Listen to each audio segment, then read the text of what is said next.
What's going on, guys? Tobin here with you. It's good to be back. I'm excited. This is a fun week. It's a fun Victory Monday to come. First of all, double wins yesterday, Dolphins and Heat. So I'm coming in goosed up today. I'm very, very excited. Huge news coming out last night in regards to Terron Armstead's injury. Yesterday, Ian Rapoport, he has his own report with Tom Pelissero, and says that the Terron Armstead injury is not as bad as originally feared. Terron Armstead suffered a pec strain. He'll miss some time, but there's hope that he would be back on the field some point relatively soon. Very vague.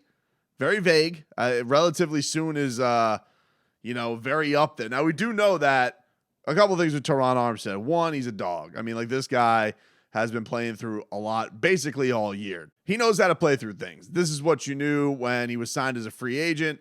This guy is elite at his position. I don't even think all of us knew how elite he was going to be, but that there was going to be a probability that he was going to miss some time, and if not miss time, that he was going to be banged up at certain points. But you trade it off because he is that damn good and probably has been better than advertised for your Miami Dolphins. And so to hear that he's not going to be done for the season, when you see pec injury initially, you're like, torn pec. There's been other linemen the Dolphins have had who have lost to a torn pec.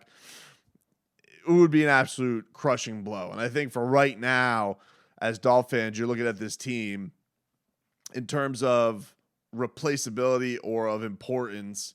I'd probably go, obviously we know Tua's number one quarterback. Number two, I'd still say it's Tyreek Hill, just because I think he brings that kind of fear into a defense. But we saw today just the loss of Terron Armstead, what kind of catastrophic effect that can have on a line, especially in the middle of a game. I do think that with like a week's prep, maybe they can go about it a little bit better and have some better things going for him. But that is if he's not three, he's two. And so for the Miami Dolphins to lose him for any game is going to be absolutely critical.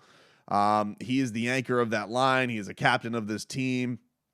He keeps Tua protected. He keeps that line in check. He's the veteran leader. It's a very young line. And even the guys who aren't young are in a new position for the first time this year. So having him there is just an absolute key. Not saying anything that's enlightening there.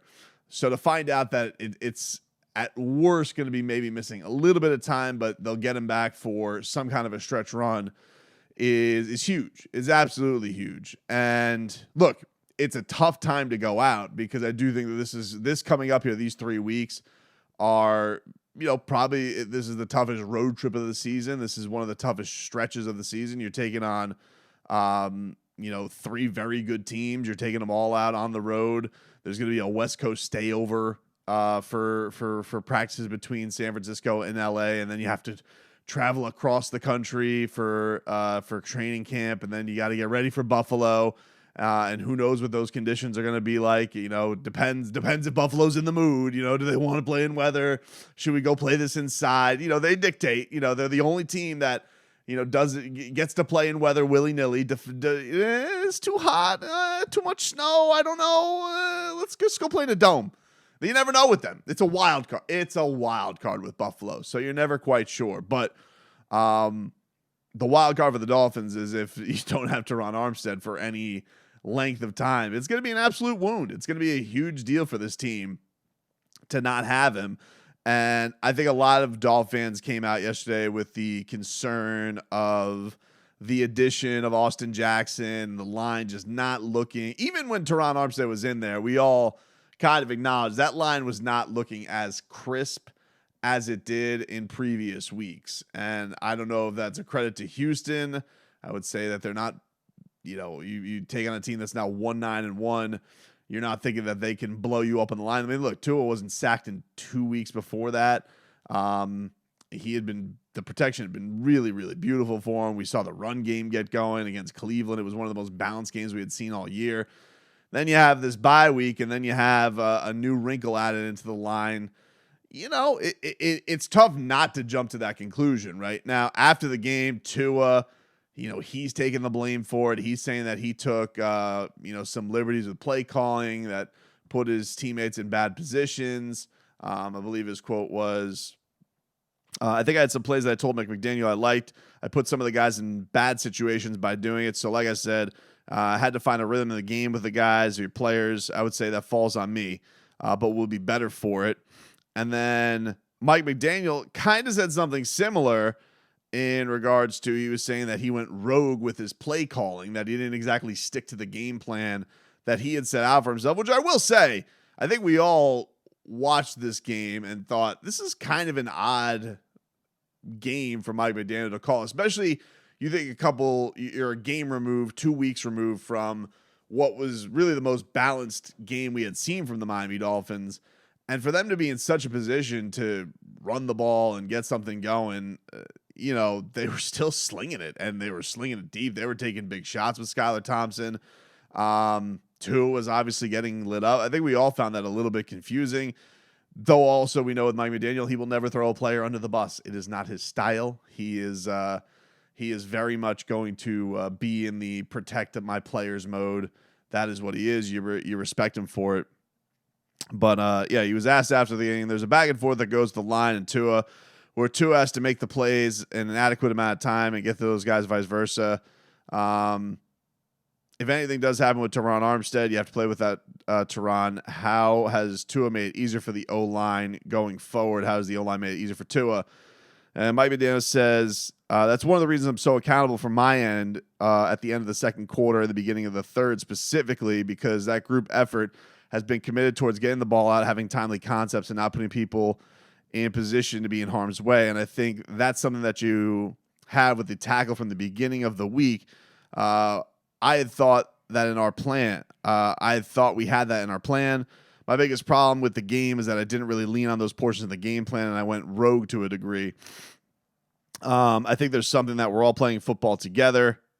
Every team has very good players somewhere. The key is to try and figure out how to make sure those guys aren't going to get you beat and play sound football. So that's what we'll continue to do going forward. So, Tua and the head coach both kind of shadowing the big guys up front. It will be interesting, though. Like, first of all, what did they do with the left tackle position, with dealing with that? Because, you look at Austin Jackson, was it bad enough of a performance, or was it enough of a domino effect on everybody else that they do go back to what was working so well?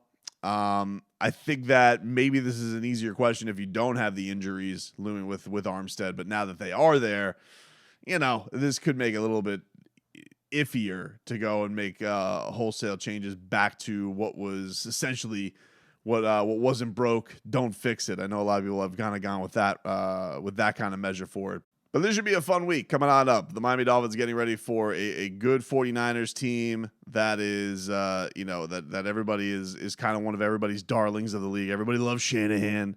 Well, he's going to see. He doesn't have his true genius behind him. We'll see how smart he looks then. All right? They're winning yesterday, 13-0, a whopping 13 points they're putting up on the New Orleans Saints. So, Shanahan, what a genius. Ooh, we know who the real genius is. We know who the real genius is, okay? Not only a genius, but a gem of a man who puts 700 play reels together for Tua Tagovailoa, okay? That's the gem of a man right there. Revenge game incoming for the San Francisco 49ers and Mike McDaniel. And you may say, Tobin, it's not really a revenge game. It's not like, they fired him and there's some wrong. No. There's always a revenge game. You always want to show up your old stomping grounds. That's how old stomping grounds work. If you didn't, then they would just be your grounds. So keep that in mind, everybody.